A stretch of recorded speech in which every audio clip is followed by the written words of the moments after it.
안녕하세요, 여러분. 김현옥입니다. 오늘은 또 의존성 성격이 어떻게 의존적 성격이 되었는지에 대해서 설명을 해드리려고 해요. 지금은 오늘 이 시간은 되게 중요한 게 여러분이 엄마였거나 엄마이거나 지금도 여러분의 주위 사람들에게 영향을 주는 사람일 것이고요. 혹시 여러분의 딸이나 며느리에게 저는 이 영상을 조금 이렇게 좀 들어보라고 좀 해주셨으면 좋겠어요. 아이가 이 세상에 태어나서 이제 아기일 때, 아주 유아기 때 부모는 어떻게 해야 되냐면요, 무한한 공급을 해야 돼요. 아이에게 아이가 울면 시간이 안 돼서 울어도 한번 봐줘야 되고요. 배가 고프다 그러면은 시간 딱 정해놓고 계속 우유 먹이고 이런 게 아니라 조금 이렇게 유동성을 가지고 이 아이에게 일어나는 현상에 대해서 잘 맞춰주는 엄마여야 돼요. 그래서 따뜻한 보살핌과 깊은 관심으로 아이를 대해야지만 이 세상에 처음 나와서 세상을 만난 이 아이가 이 세상과 이 사람들에 대한 신뢰를 가질 수가 있는 거예요. 이 신뢰는 뭐냐면은 이 세상을 살아갈 수 있는 가장 기본적인 토대거든요. 하늘이 무너진다, 땅이 꺼진다, 뭐 이렇게 사는 사람들 많잖아요. 그건 뭐냐면 하늘이 안 무너지고 땅이 안 꺼질 것 같은 기본적인 신뢰가 있을 때 우리는 되게 편안하게 살 수 있는 거예요. 실제로 땅은 실은 잘 꺼지진 않죠. 그러나 몇만 분의 일로 땅이 꺼지기도 해요. 그런데 문제는 뭐냐면은 내가 땅이 꺼진다고 생각을 하고 있느냐, 그 빈도가 얼마나 되느냐, 땅을 못 믿는 거죠. 땅의 단단함을 못 믿는 거죠. 언제 꺼질지 언제일지가 몰라. 분명히 어디선가 언젠가 꺼질 거야. 이러면서 계속 땅을 의심하면 이 사람의 인생은 되게 불안하겠죠. 그래서 이 유아 초기에 부모가 굉장히 자연스럽게 발달을 하게 하려면 따뜻하고 아이의 욕구에 맞춰주는 보살핌이 너무나 많이 필요해요. 그런데 이제 이 시기에, 그래서 이 의존성인 사람들은요, 이 처음 구강기에 부모의 전적인 헌신과 보살핌을 그래도 잘 받고 자랐다고 볼 수 있어요. 그래서 세상을 신뢰하고 사람을 신뢰하는데 그 두 번째 단계에서 부모가 어떻게 되냐면은 젖을 계속 먹이는 게 아니라 때가 되면 젖을 떼거든요. 그리고 뭐 쪽쪽이나 이런 것도 때가 되면 떼요. 그리고 뭔가 이때는 아이의 욕구가 이렇게 증가해요. 그래서 어떠냐면 이제 2년 되고 3년 돼가는 사이에 아이들은 부모가 어쩔 수 없이 안 된 것은 안 된다고 말을 해야 되는 시기거든요. 그리고 보살핌과 관심이 무한히 준다고 해서 좋은 건 아니에요. 무슨 말이냐면은 아이들의 심리가 발달이 돼야 되는데 이 심리를 발달시키기 위해서 부모들이 어떻게 생각하는 경우가 있냐면 얘들에게 사랑을 주면 줄수록 얘들의 상태는 좋아진다라고 생각하는 부모들이 있어요. 여러분, 그렇지 않아요. 그렇지 않아요. 여러분이 아이에게 뭔가 이제 어떻게 알 수 있냐면 내가 얘에게 해줘야 되는데 이걸 계속 하는 게 너무 속에서 힘들고 더 이상 할 수 없다는 느낌이 든다면 그거는 어쩌면 내가 지치고 힘들고 좋은 엄마가 아니라서 그런 수도 있지만은 한편으로는 이제 이 아이에게 뭔가 더 이상 안 된다라고 말할 때가 됐는지도 몰라요. 왜냐하면은 이 적절한 좌절이라는 게 없으면 적절한 심리적 구조가 안 생긴다고 보는 거거든요. 그래서 사랑을 듬뿍 주는 것과 적절한 좌절이에요. 그러니까 뭐냐면 이 적절한 좌절이라는 거는 가혹하고 무서운 좌절이 아니라 적절한 좌절인 거예요. 예를 들면 아이가 이 연필을 가지고 막 갖고 휘젓는다고 하잖아요. 그러면은 이것은 되게 위험한 일이에요. 눈을 찌를 수도 있고 아이는 잘 이렇게 서거나 걷는 것에 지금 이렇게 튼튼하지 않기 때문에 이 아이가 이걸 갖고 설치다가는 이렇게 잘못하면 다치잖아요. 그러면 그런 순간이 됐을 때 부모는 어떻게 말해야 되냐면 연필을 가지고 왔다 갔다 하면 안 돼. 연필을 가지고 뭘 하려면 앉아서 그려야 돼. 너가 서서 돌아다니려면은 너는 연필을 놔두고 돌아다녀야 돼. 뭐 이런 걸 해야 되거든요. 그런데 만일에 여러분들이 이걸 계속 설명을 하는데도 얘가 연필을 갖고 돌아다니잖아요. 그러면 반복해야 돼요. 반복하고 이렇게 앉혀야 되고, 그렇게 해서 얘가 혹시 울더라도 그걸 계속 반복해서 왜 너가 이걸 가지고 다니면 안 되는지, 이게 쿡 찌르면 아프지. 근데 만약에 넘어지면서 찌르면 진짜 아파서 너는 병원에 가야 돼. 이렇게 설명을 하면서 계속 이걸 갖고 돌아다니지 않는다는 걸 가르쳐 줘야 돼요. 이것이 적절한 좌절. 그 다음에 적절하지 않는 좌절은 뭐냐면 이런 거예요. 이걸 갖고 돌아다니는데도 그걸 그대로 놔두고 그래 뒤돌아다니면서 그걸 다 봐주는 것.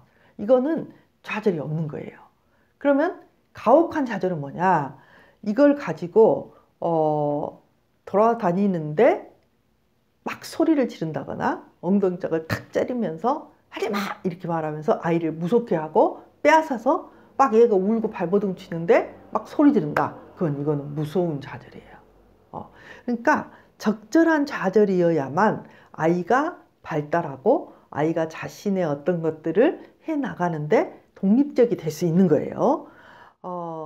그래서 아이는 좌절을 경험하지 않고 어떤 경계선을 경험하지 않고 모든 것을 즉각적이고 완벽하게 지속적으로 제공을 해주면 이 아이는 이제 어떻게 되냐면요. 이건 처음에는 보살핌이었는데 그 다음에는 이게 통제가 돼요. 통제가 돼요. 그 다음에는 어떻게 되냐면은 이 통제 때문에 아이들은 속에 복종을 해야 된다는 생각을 하게 되고요. 그 다음에 이 복종이 다음에는 어떻게 되냐면 비난과 분으로 쌓여요. 무슨 말이냐면 엄마는 아이를 보살펴요. 적절하게 보살펴요. 그 다음에는 과도하게 보살펴요. 그 다음에는 어떻게 하냐면 통제를 해요. 그 다음은 어떻게 하냐면 비난을 해요. 이렇게 나가는 거예요. 그래서 과대한 과잉 보호를 하는 엄마들은 반드시 거기에 따라다니는 게 있는데 그게 뭐냐면 잔소리예요. 그래서 이런 것들이 계속 쌓여가면서 이 아이는 어떤 마음으로 살아가게 되냐면 처음에는 너무 따뜻하고 좋았죠. 그런데 이제 과도하게 보살피면 이 아이는 이제 혼자 적정선에서 해야 되는 것을 못하게 되고 이걸 엄마가 해주는 게 된단 말이에요. 그러면 그 엄마가 해주는 것은 이 아이에게 어떤 의미를 주냐면 이런 의미를 주는 거예요. 너는 할 수 없어. 너는 혼자서는 할 수 없어. 너는 못해. 다 내가 해줘야 돼. 엄마 말을 들어야 돼. 엄마 말 잘 들어. 이렇게 되는 거예요. 즉, 너가 생각하지 말고 너가 하고 싶은 대로 하지 말고 엄마 말 잘 듣고 엄마가 하는 대로 해야 돼. 그리고 다 해줘요. 그러면 아이가 좋을 줄 알지만 그거는 계속 반복해서 그렇게 말하는 거예요. 너는 할 수 없어. 너는 무능해. 너는 악이야. 이렇게 반복해서 이야기하는 거예요. 그래서 이제 나중에 이런 거죠. 아이가 뭐라고 하면 나같이 너를 잘하는 사람 있어? 엄마가 너보다 너를 더 잘 알아. 엄마, 나는 이거 싫고 여기 하고 싶단 말이야. 너 그러다가 금방 또 실직 내고 그만둔다. 엄마가 옛날에도 그렇게 말했지? 엄마 말 들어. 엄마가 더 잘 알아. 이런 말 많이 하시는 분. 왜 이 말을 하겠어요? 실제로 엄마가 더 알 수도 있고요. 또 엄마가 더 좋은 학원을 알아둘 수도 있고, 또 엄마가 실은 그런 것들을 다 조사해서 하는 게 훨씬 효율적일 수 있어요. 그러나 이 진짜 효율적인 어떤 것들을 가져오는 대신에 그 반대로는 어떤 일이 일어나냐면 그 반대로 얘는 자립심을 가지고 자기 주도적인 인생을 살고 어떤 순간에도 대처하고 그것들을 해결할 능력들을 개발하지 못하게 돼요. 여러분, 인간의 뇌는요, 될 수 있으면은 복잡하게 문제를 해결하려고 하지 않고요. 될 수 있으면 인간의 뇌는 편하게 가고 싶어 해요. 그래서 이렇게 엄마가 다 해주잖아요. 그러면 이 혼자 대처하고 혼자 뭔가 궁리해서 뭔가를 내가 만들어내는 그 능력 자체가 불이 켜지지를 않아요. 여러분이 좋은 학원을 선택해서 좋은 곳에 실수가 없이 성적을 팍팍 올릴 곳을 선택해서 얘가 내신이 너무 성적이 좋아. 그래서 얘가 좋은 대학을 갈 수 있을 수 있어요. 그런데 문제는 뭐냐면 좋은 대학에 가는 이유가 뭐예요? 여러분 좋은 대학에 가는 이유가 뭐예요? 여러분 더 이상 학벌을 가지고 회사에 오래 있지 못해요. 여러분 옛날처럼 철밥통이 아니에요. 무슨 말이냐면은 이 아이가 그 회사에 가서 해야 될 일이 뭐냐면 교과서에 나와 있는 거 외워서 시험 보는 거 아니에요. 얘는 회사에서 일을 해야 되는데 그 일의 대부분은 어떤 거냐면은 되게 문제가 있는 사람들과 관계 속에서 얽힐 수도 있고요.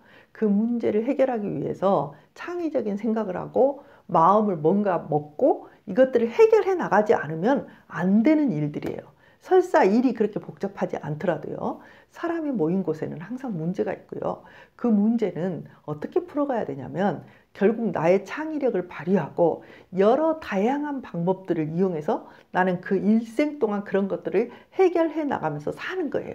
그런데 엄마의 보호를 받는 점점 엄마가 너 잘한다. 너 엄마 말만 들으면 돼. 자다가도 떡을 얻어 먹는다. 너는 뭘 하라. 너 그래서 저번에도 실패했잖아. 그러니까 이번에는 엄마 말 들어. 그렇게 해서 키운 아이들은 이제 점점 더 의존적 성격이 되는 거죠. 그리고 이제 어디를 가서도 자기 주장을 하거나 자기의 뭔가를 기발한 아이디어를 말하지도 않고요. 그리고 자기는 무능하기 때문에 말을 안 하려고 결심을 하게 돼요. 그래서 의존적 성격이 되는 거예요. 그러면 이 아이들은 어떠냐면은 실제로 이 아이 속에 문제를 해결할 수 있는 능력이 없지 않아요. 그런데 거기에 불이 안 켜졌기 때문에 얘는 사람들에게 어떤 취급을 받냐면 동료들에게 무능한 아이, 대처를 못하는 좀 어버버한 버리버리한 아이라는 소리를 듣고요. 실제로 그것 때문에 놀림을 받을 때도 많아요. 그런데 놀림을 받을 때 인간은 뭔가 탁 해야 되는 거거든요.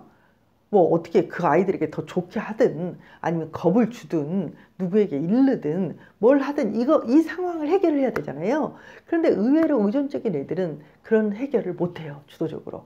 그래서 점점점 어떻게 되냐면 겁쟁이라는 소리를 듣거나 애기다 뭐 이런 소리를 듣게 돼요. 그리고 나서 이 부적절감은 점점점 심해지고요. 마음속에는 나는 할 수 없어로 들어가는 거예요. 내 스스로는 나 혼자서는 아무것도 할 수가 없어. 나는 누군가가 필요해로 가는 거예요. 여러분, 우리는 그야말로 이제 어떤 이야기를 듣냐면 뭐 7세 입시반에서 4세 입시반, 뭐 유치원, 의사 만들기 뭐 프로젝트가 유치원 때부터 시작된다고 하네요. 여러분,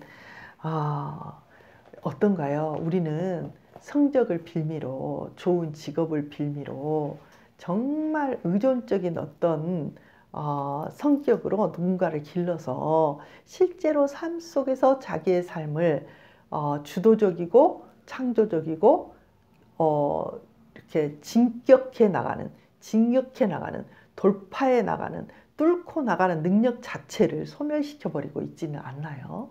여러분 정말 생각을 해보셔야 됩니다. 나 자신이 의존적인 성격이 아닌지도 여러분 잘 살펴봐야 되고요.